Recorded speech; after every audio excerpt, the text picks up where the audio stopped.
नमस्कार मु शिवानी आपण समस्त को मो चैनल शिवानी रेसिपीज को स्वागत।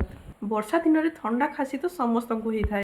मत भी 2-4 दिन है पूरा जोर रे ठंडा धरिकी पूरा खास होता तो बाहर ठंडा मेडिसिन खाइबा भल मुझे गोटे काढ़ा तैयारी करुछि।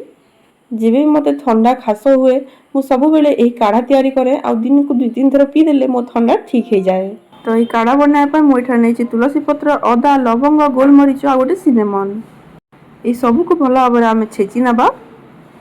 आपण मैंने यहाँ सबुदिन सका पी पारे यह बॉडीर इम्यूनिटी बूस्ट कर। तो देखो मुझे सबको छेची नहीं आ गोटे ससपैन रे मुझे 2 कप पानी ऐड करुँची। तापर मुझे ऐड करुँची छेचिकी रखि सब जिनस को आठे टिके फ्लेवर पाई मु चा गुंड ऐड करुँची। आपण मैंने यहाँ स्किप करें। गोटे पिंच हल्दी पाउडर ऐड करुँची। हल्दी पाउडर इम्यूनिटी बूस्ट करने बहुत हेल्प करें और यह एंटीसेप्टिक बॉडी को गरम रखिबो।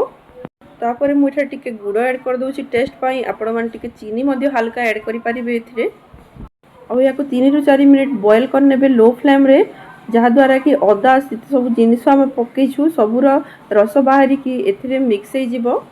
आ काढ़ा बन के रेडी हो गला। या गोटे कप रे छाणी नेबे आउ या ऊपर गोटे तुलसी पत्र देकी या सर्व करेंगे। ठंडा खास होगी पूरा टंडीटा बसी जाऊला गरम गरम काढ़ा पीला टिके भल लगे। तो एमती नुआ नुआ रेसिपी देखिए मो चैनल को सब्सक्राइब करके रखते। मुझे पुणी आसबि आ गोटे नुआ वीडियो नहीं कि रोची। बाय बाय, जय जगन्नाथ।